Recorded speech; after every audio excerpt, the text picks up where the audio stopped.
அனைத்து உரிமை குரல் நண்பர்களுக்கும் வணக்கம். கரூரில் சீமானை கைது பண்ண நடக்கும் சதி வேலைகள், இது குறித்த இந்த வீடியோல முழுமையா பார்க்க போறோம். வாங்க பார்க்கலாம். நேற்றைய தினத்திலிருந்து ரொம்ப பரவலாக பேசக்கூடிய விஷயமாக இந்த மழை விவகாரம் இருந்தாலும், இன்னொரு பக்கம் பாத்தீங்கன்னா நாம் தமிழர் கட்சியுடைய தலைமை ஒருங்கிணைப்பாளரான சீமான் அவர்களை கைது பண்ணணும் அப்படின்றதுக்காக ஒரு சில வேலைகள் நடந்துட்டு தான் வந்துட்டு இருக்கு. குறிப்பாக கரூர் நீதிமன்றம் காவல்துறையினருக்கு சீமானை கைது பண்ணணும் அப்படின்னு வலியுறுத்த ஆரம்பிச்சிருக்காங்க. இதற்கு முதல் முக்கிய காரணம் என்னவாக இருந்துச்சு அப்படின்னா, கலைஞர் அவர்களை சீமான் அவதூறாக பாடிய ஒரு விவகாரம் அப்படின்னும், அதற்கு பிறகு அது எப்பவோ முடிந்த சம்பவம் அப்படின்ற காரணத்தினால ஒரு குறிப்பிட்ட சமூகத்தினரை சீமான் ரொம்ப அவதூறாக பேசிட்டாரு அப்படின்ற ஒரு காரணத்தை வச்சுதான் தற்போது கைது பண்ண போறாங்க.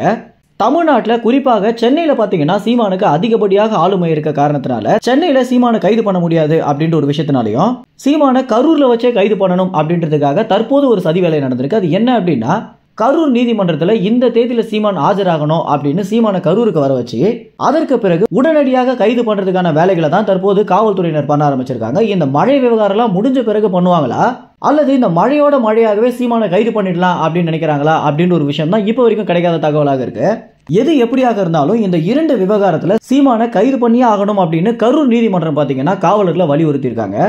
சென்னையில் இருக்கக்கூடிய உயர் நீதிமன்றங்கள்ல நாம் தமிழர் கட்சிக்கும் சீமானுக்கும் அதிகப்படியான செல்வாக்கு கிடைக்குது அப்படின்ற காரணத்தினாலதான் சென்னை அல்லாத மாவட்டங்கள்ல சீமானை கைது பண்றதுக்கான வேலைகளை காவலர்கள் பண்ணிட்டு வந்துட்டு இருக்காங்க. ஒருவேளை கரூர்ல சீமானை கைது பண்ண முடியல அப்படின்னா திருச்சி நீதிமன்றம் உள்ள நுழைவாங்க அப்படின்னு எதிர்பார்க்கப்படுது. ஏன்னா திருச்சி நீதிமன்றம் தான் சாட்டை துரைமுருகனை கைது பண்ணியிருந்தாங்க.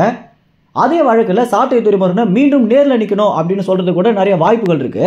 இந்த விஷயங்கள் குறித்து என்ன நினைக்கிறீங்க அப்படின்னு, ஒருவேளை சீமான் கைது செய்யப்பட்டாரு அப்படின்னா சீமானுக்காக எந்த அளவுக்கு போராட்டங்கள் வெடிக்கும் அப்படின்னு நீங்க நினைக்கிறீங்களோ அது உங்க கமெண்ட்ஸ்ல தெரிவிங்க. நன்றி, வணக்கம்.